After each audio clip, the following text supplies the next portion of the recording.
to get the attention of one of your child on social media and they're just scrolling through their phone? Have you ever tried to get the attention of your friend? Or maybe you're the person scrolling through your phone and people are trying to get your attention.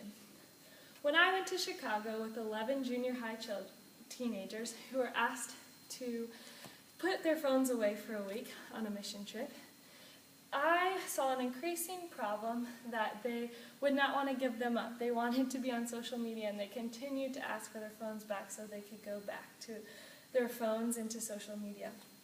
Over the past couple weeks, I have not only researched the destruction of social media, but I've also taken to heart to myself and given up social media for a week.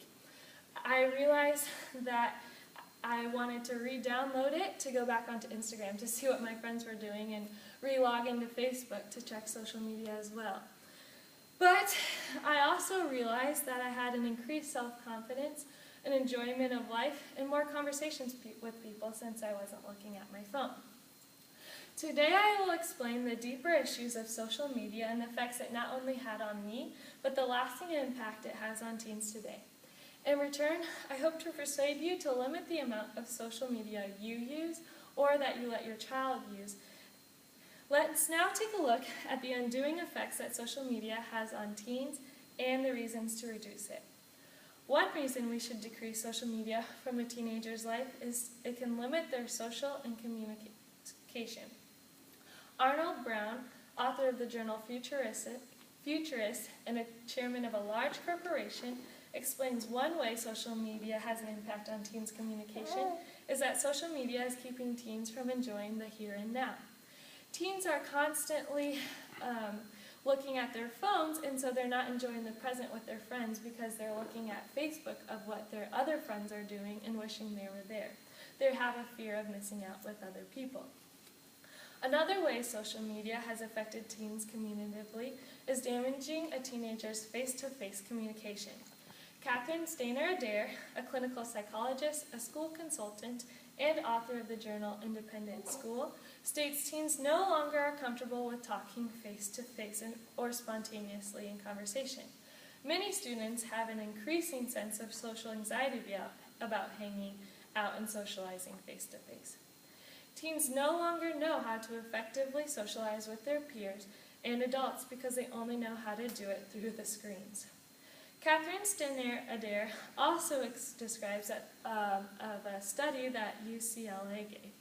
This study asked 6th graders to not look at digital screens, their phones, any media, or TV for 5 days straight. They also had another group that continued to look at their phones and do what they normally do. Of the of the 6th graders who did not look at their phones or screens, they had a profound difference in reading facial cues and emotions better than their peers who continued to look at their screens. Not only have teens forgotten how to socialize face-to-face, but it's also ruining the social communication between their family as well. Arnold Brown states that in the 1970s, they called this stage bowling alone. This is because people stopped going to social events like bowling, and they started becoming less social. And it's gotten worse, and scientists now call this era the destruction of the family, and it's only gotten worse from there. A study from Michelle Fleming's article that Robert Kraut and colleagues of Carnegie Mellon University performed on many high school seniors found that the more the internet they use, the poorer the relationships with their mothers and friends. Family dinners and family gatherings and spending time together looks a lot different too. I bet you've probably seen this if you look back at before phones were created, that there's a huge difference in how people communicate and talk together. Now teenagers, when they get bored with their families, have an excuse to go and look at their screens instead of trying to make conversation. Now that we see social media damages face-to-face communication with friends and family, let's take a look at how teens are affected psychologically. Social media is ruining teenagers' self-esteem and other psychological issues. Looking at other people's best of their lives gives students a sense of not being as valuable as their peers. Anna Davies, author of many award-winning books, says comparing yourself to others magnifies mild feelings of inadequacy, which then turns into raging self-doubt. One study of Woman by Jeff Tomico, author of American Media Inc. and Men's Fitness, said that 64% of women said they feel worse about their bodies after viewing pictures on social media like Instagram or Facebook. I have seen this even in myself. After I view some pictures or scroll through Instagram or Facebook, I see all my friends and thinking, oh, they have a better relationship, or they're prettier, or they're having more fun, and I'm constantly lowering my self-esteem. I want to ask you, what about you? Have you seen yourself have lower self-esteem after viewing social media? Or what about your child or teen? Not only that, but consider the students who start eyeing through Facebook and see all their friends at an event that they weren't invited to. Talk about a self-esteem killer. Speaking of killing your self-esteem, imagine a teen looking at an edited, naked picture of someone else. The effects of porn sites popping up while on social media and other violence exposure is another psychological problem from the effects of social media. Of 192 people who were studied that used the internet aged 11 to 17, 47% of them have been exposed to offensive content such as violence, pornography, and nudity, describes Fleming.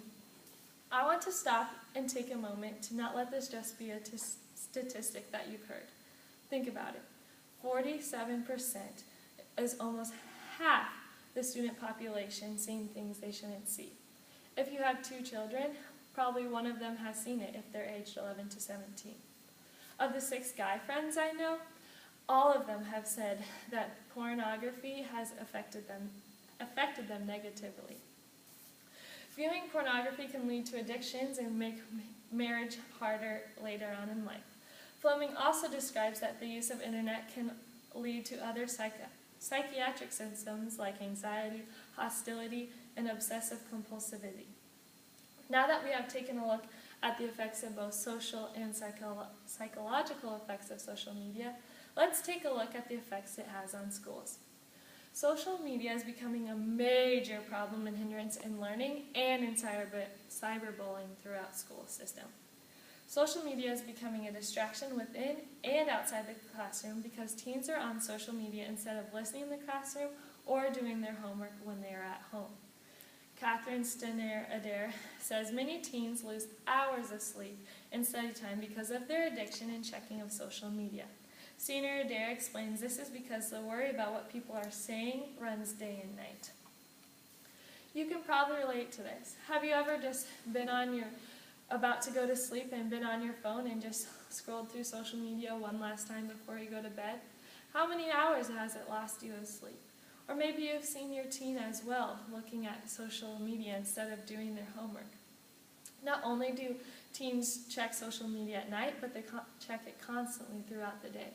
When a teacher gives a boring lecture, out comes the phone and looking through social media so that they can try and entertain themselves instead of listening to something that they are supposed to. I've seen this in my college. Everyone is on social media during the teacher lectures, or even when I was in high school. I've also seen it when I've helped teach at certain schools.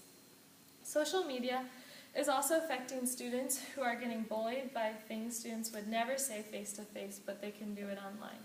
Wakefield and Rice, authors in the Professional Counseling Digest, report the problem that before social media, it was easier to see bullying because it was face-to-face. But now it's a lot harder because everything is said throughout the internet and they cannot monitor it as well. How do counselors help students want to come to school when it's hard for them to prevent cyberbullying? In conclusion, I leave you with an anonymous quote that was said from a junior higher that was on my trip. She says, "I can never imagine life without my phone for a day and not check Facebook. I would miss out on knowing about people's lives." Don't let this be you or your child. Allow them to experience life, learn how to socialize face-to-face, and prevent them from psychological damage. Limit the amount of social media in your life and the lives around you, because in the end, social media negatively damages teenagers' social interaction, self-esteem, behavior, and their effort and time in school.